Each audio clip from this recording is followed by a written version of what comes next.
Good morning, everybody. I'm here with the amazing psychic Liz Cross. How are you doing today? It's an amazing day. Thank you. Awesome. So this is going to be our weekly crypto video. We're going to cover a lot of different topics. The market's kind of down right now, so there's not a lot going on. So I'm just kind of putting everything into kind of one video. So, other people have said, "Oh, well, you're not doing crypto videos." You got to watch all the videos because we have different, topics within each video.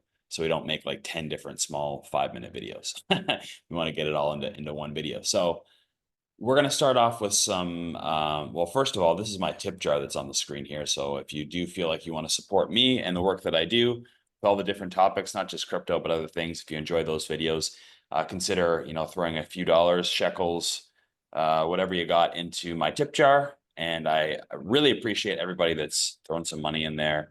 It really does help out. A little bit goes a long way. So thank you very much. And today we're going to be doing, again, a bunch of different topics. We're going to start off with some listener request stuff. So if you also want to become a member to Liz Cross's Patreon and Discord, you can request different cryptos to be probed or different things. So I have a bunch of different things people have put on the Discord there. I have my own channel. You can, if you become a member, it's only a few dollars a month. And then you can go to my Discord channel and you can ask me questions and ask for things to be probed. So that's what we have on the table today. All right, so to do that, you need to go to patreon.com .com. / remote viewing and beyond.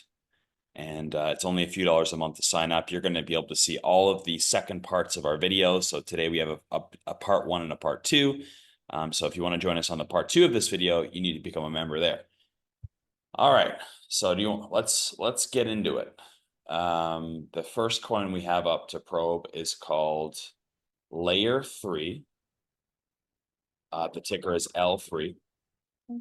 Can we ask my master team on a scale of 1 to 10, how well does L3 do over the next couple of years compared to Matic in the last bull run of 2021 on a scale of 1 to 10 from where it is now to its ultimate price peak over the next couple of years?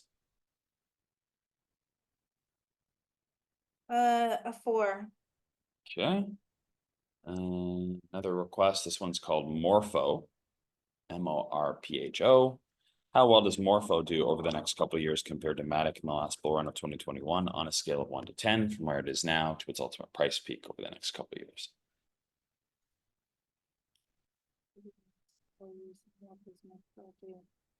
Oh, okay. That score's a little higher. I'm getting a 6. All right. This one is called B3. Can we ask how well B3 does over the next couple of years compared to Matic in the last bull run of 2021 on a scale of 1 to 10 from where it is now to its ultimate price peak over the next couple of years?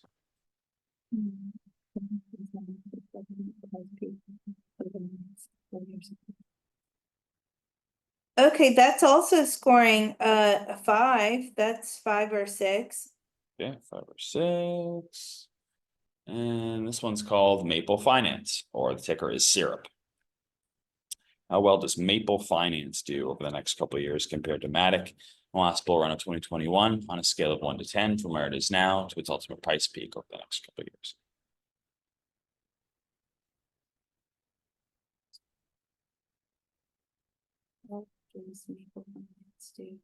That's a 3. Okay. And this one's called Redstone Finance. How well does Redstone Finance do over the next couple of years compared to Matic in the last bull run of 2021 on a scale of 1 to 10 from where it is now to its ultimate price peak over the next couple of years?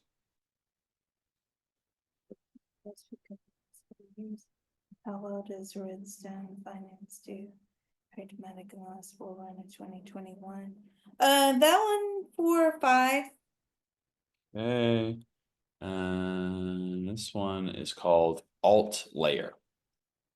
How well does Alt Layer do over the next couple of years compared to Matic in the last bull run of 2021 on a scale of 1 to 10 from where it is now to its ultimate price peak over the next couple of years?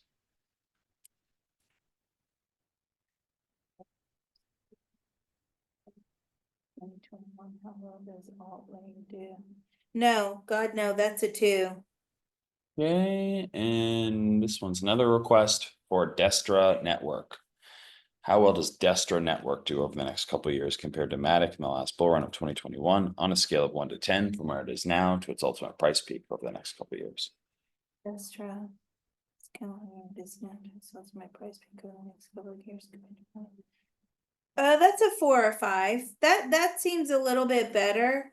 I mean, Yeah. it does. I feel it has longevity in it. So what do you know about this one? Do you know anything? I can't remember. It's on Ethereum. Was it? I thought it was maybe, was it an AI project? I can't remember. Let's see here. Destro.network white paper. Let's look at the white paper.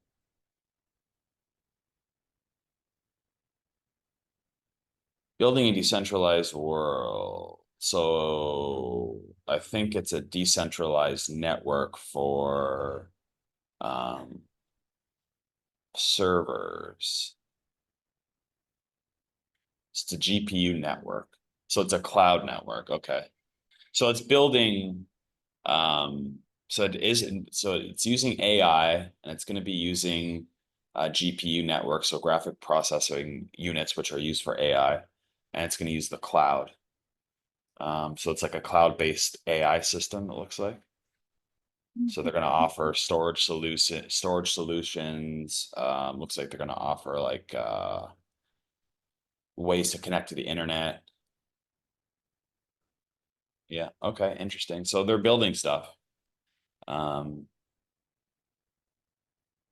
okay. Yeah, I feel that one has longevity. So it's a whole network?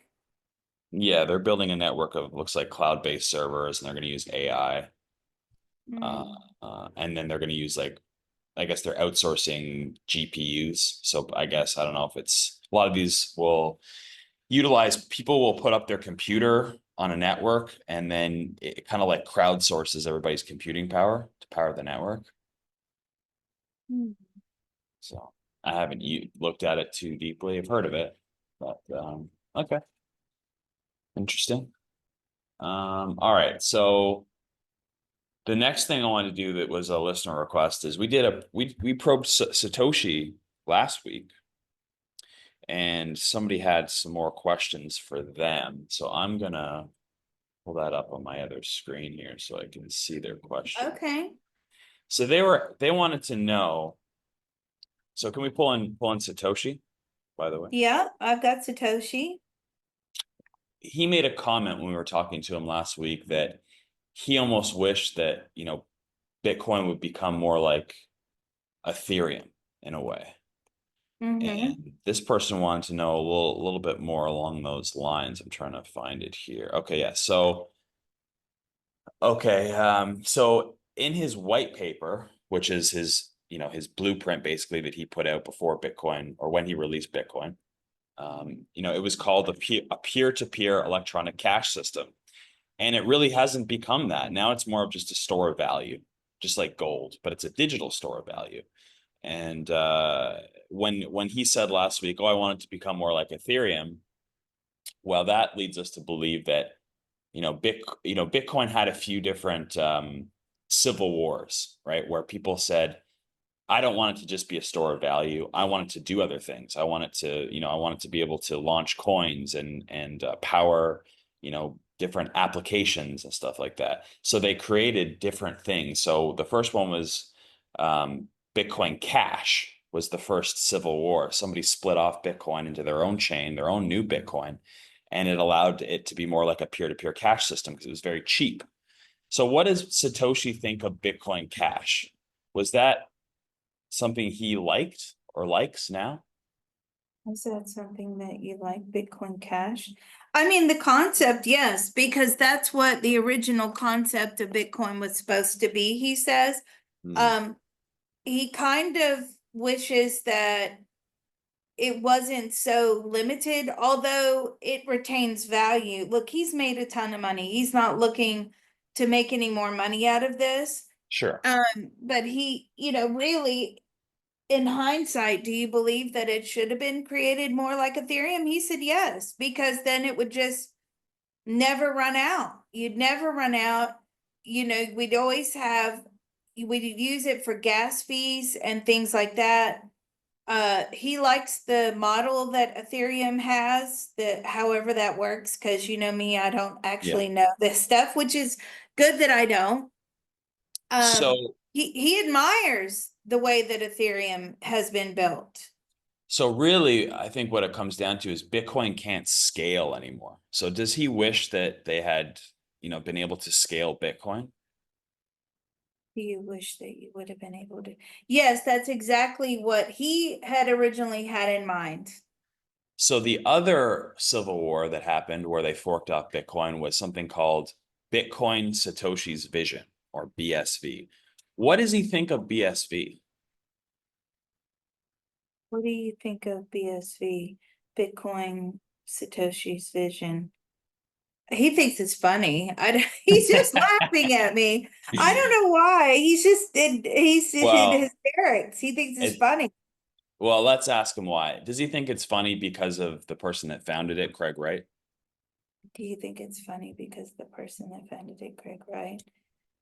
No, he just thinks it's funny that they named it like that because I feel like it was one of the first things that was really named after him. Yep. And he finds it funny.